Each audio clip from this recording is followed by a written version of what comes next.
Welcome everyone. This video may or may not be pertinent to you or interesting to you. I wanted to make a video on pledge. I was watching Rick's video yesterday and I definitely have my debate points and I would like to discuss them with you. I was waiting to make a more formal video after we received or we got confirmation that we're going to get a guest on the Cardano effect talking about pledge. So someone from the IOHK team who is familiar with what the pledge amounts are going to be and how they're going to either negatively or positively impact stake pools moving forward. But the invitation is still out. I'm sure we're going to get someone eventually, but I just wanted to start my initial discussion with everyone, let everyone know what we're doing. Right now, I operate a stake pool with my stake pool group. It's called SCAR and SCAR2, and this is the incentivized testnet. So there is no pledge on the incentivized testnet. And what is pledge? Pledge, in layman's terms, is putting your money where your mouth is. So you, as a stake pool operator, are delegating a certain amount of ADA or locking a certain number of ADA within your pool, and that ultimately increases the potential for you to produce blocks and ultimately increases the return on stake for your investors and for stake pool operators themselves. So it makes everyone slightly more profitable, and this is very important because when we are choosing pools to delegate to in the mainnet, if pools have significant pledge, they'll outweigh those that do not have pledge. So in theory, I have no issue with pledge. I have no issue with pledge amounts. I do not like the way it was rolled out, and please feel free to debate me in the comments. Let's go. And so let me structure my argument. So my first point, I've understood what pledge was since the beginning of the project. It's been laid out in documentation, written about in white papers. It's been evident that there was going to be some sort of pledge, and this was going to prevent that race to the bottom. Unfortunately, the pledge was not introduced in the ITN, and it was a race to the bottom. So here's one of my first issues with pledge. Pledge should have been initiated, or it should have started in the ITN, the incentivized testnet. The fact that it wasn't in place in the incentivized testnet and now it's in place in the mainnet is just it's kind of an okey doke. And let me explain what I'm saying. You don't go to your bank, your local bank, and on Monday they say that the initial balance that you have in order to not pay a $5 fee is, I don't know, $3,000, and then all of a sudden the following month it becomes $15,000 or a multiple of the amount that you had in that bank account. You would look at your bank and say, you know, you're pulling an okey doke, and I don't like that. But that's unfortunately the ITN. I feel like it was a little bit rushed, and probably this feature was not initiated because of the time constraints that we had to put the ITN out. So moving forward, pledge is going to be started in the mainnet version or in the Haskell version. Okay, that's fine. So what is that pledge amount going to be? Rick showed in his video that the optimum amount is probably going to be around 3 million. I mean, we discussed this probably a year and a half back, and I was under the assumption that it was probably going to be around that amount. Of course, I don't have 3 million ADA, so this is difficult. This is a very large amount. And if you look at the ADA rich list, you see that the 1,000th address is 3 million ADA, and it's just under 3 million ADA. So that would be like the max of what I think the pledge would be in order to initiate a K equals 100 or K equals 1,000 or 1,000 stake pools.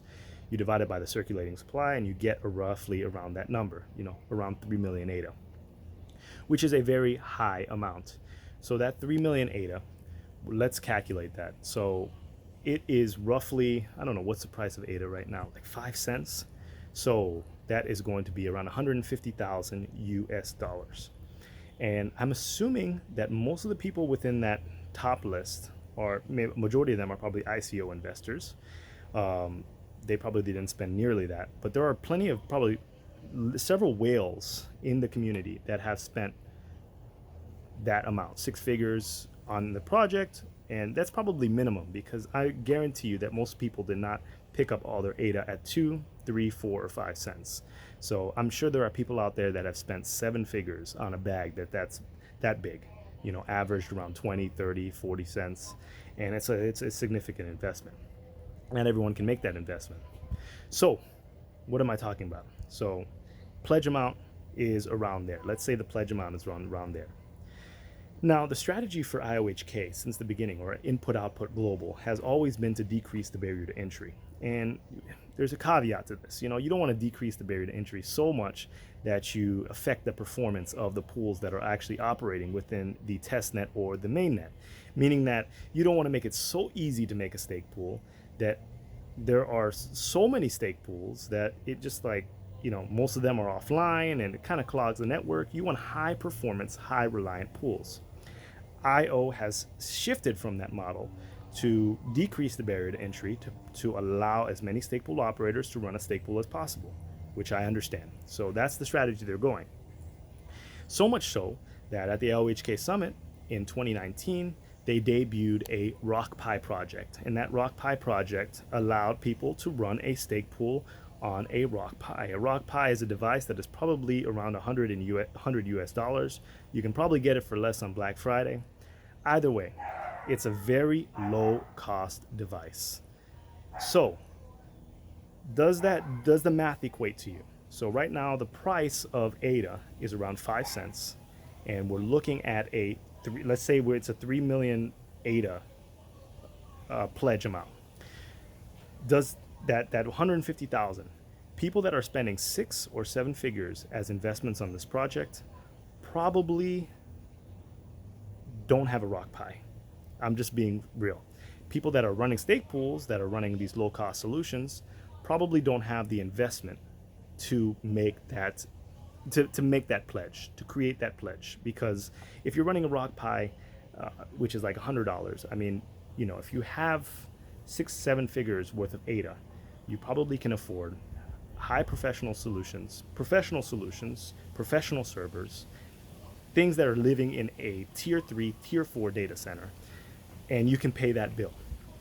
The RockPi is an entry-level solution. And I'm not trying to belittle anyone who has a RockPi, but RockPis can be operating in a person's house, and that's just what it is. So RockPi is a low-cost solution, yet the minimum pledge is a very high solution. So when we had Samuel Leathers, he also indicated that there's going to be some kind of contract. So if the pledge owner or if the stake pool operator pledges a certain amount, they have to keep that amount in. So if it's 3 million, the contract is kind of broken. It's a static type of investment. So what does that mean? If stake pool operators are able to get that 3 million ADA or 3 million and 1 ADA, and they go and they make that pledge, that money's locked. And if their pool removes that pledge, all of a sudden the return on stake changes. It may affect the performance of the pool, all the delegators within that pool, and you don't want to do that. You're running a business, you're operating a certain level of service to your customers. You don't want to change up on them and change the metrics of your pool just because you had to pull out some ADA. It's like a smart contract. It's like it's broken after that. So what does that mean? That means that stake pool operators are going to have to lock up ADA for a prolonged period of time. I mean, we're talking about SCAR. We plan to be here for a very long time. You know, we have to we have to be here longer than the average person is staking within our pool, if that makes any sense. If you delegate to SCAR, you want to know that SCAR is not going to disappear in 3 months. You want to know that SCAR is not going to disappear in 3 years, or 5 years, or 10 years. So, that being said, a stake pool operator is forced to lock up that particular amount for a prolonged period of time. So, we need to know exactly what the returns are for that stake pool operator, because at the end of the day, every individual customer, you're going to ride the next bull market and probably the next bear market. And a lot of you have been here since the last bull run. You're going to want to exit or take some profits at the top of the next bull market. Are stake pool operators going to be able to do the same without affecting the performance of their pool? That's my question. So do stake pool operators have to ride the bull and bear cycles up and down for eternity? And if so, the compensation package needs to be significant enough to incentivize stake pool operators to actually even lock up that pledge. Because if you're locking up 3 million ADA and you're just getting an extra 10%, return, but in the next bull run we lose another 70-80% of the value of ADA, then, or the next bear market we lose another 70-80% of the value of ADA. Was it even worth it? Was it even worth it? So the returns have to be significant enough in order to incentivize stake pool operators to even pledge that amount. What I anticipate happening is that stake pool operators are probably, a lot of them probably won't meet that pledge. I think a lot of them, I think this a solution would be maybe for stake pool operators to team up, partner up with their funds, and try to get to that pot number of that 3 million plus. That would be good. I think this would be a good strategy, but once again, it has to make sense for everyone, because stake pool operators, if you need to take out profits, or if you want to appreciate your returns, then you have to have access to your returns to actually make that investment. So I don't know what you think about that. So the returns have to make sense. A lot of things that stake pool operators are thinking about now. So, will it be viable to run a pool that you're not at the pledge amount? Are you going to be pushed down so far to the bottom that your block production time is going to be so low and your return on stake is going to be so much lower than the pools that actually have pledge, that is it even going to be worth it to run a pool? That's another question. Lockups like that are going to lock up a certain amount of ADA, and it's going to provide some stability in the price. There are going to be people that have 3 million ADA just sitting around, and they're just going to lock it up, and they're going to lock it up for 5 years, 10 years maybe, and that's going to provide stability because it's going to bring some ADA outside of the market. ADA, I'm sure the IOHK pools will probably lock it up.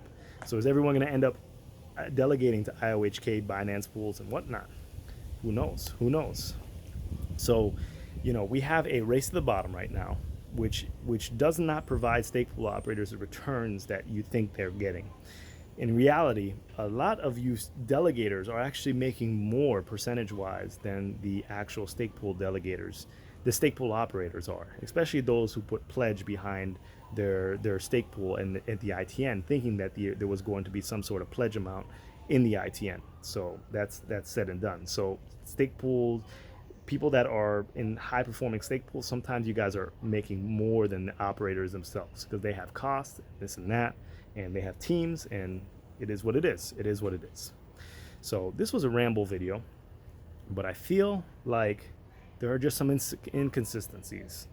We have high cost solutions, we have high performance, but those are not necessarily incentivized. But then low cost solutions to build stake pools are incentivized, but at the same time, high pledges are incentivized. Which one is it? Do we want Ferrari performance with a, Toyota Corolla engine? Or is it like we want a Toyota Corolla with a Ferrari engine inside? I'm not 100% sure. Can't we find a middle ground? Can't we find some sort of vehicle or some sort of mechanism that allows high performing stake pools to get the returns that they need, and at the same time be able to meet the pledge requirements for running a stake pool? And this is all said in theory, because we do not know what the stake pool minimum the delegation is going to be. I'm pretty sure it's going to be in the 7 figures in ADA, and we're going to have to see. But I'll keep you updated. SCAR is going to re-strategize based on the information that's provided, and we're hoping to get someone on the TCE to explain to us in as quick as possible, and as quick as time as possible, because Shelley mainnet is right around the corner, and I've always lamented about the lack of business incentives, or the lack of a business plan for actually operators to run their stake pools. And I have a feeling that this is probably going to be a last minute thing, and we may learn of the actual delegation or the actual pledge amount, a couple weeks before, with no time to plan or strategize. So I hope we get enough time to start planning, start crunching the numbers, either form alliances or figure out whether or not you want to deprecate your pool for the mainnet, because I'm sure it's going to happen. So let me know what you think. What are you going to do?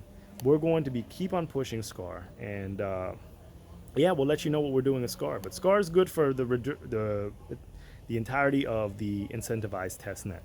But for the mainnet, if the pledges are extremely high and the block production is so much higher with a minimum pledge, we're going to have to recalibrate and rediscuss. And I will bring it up on this channel first.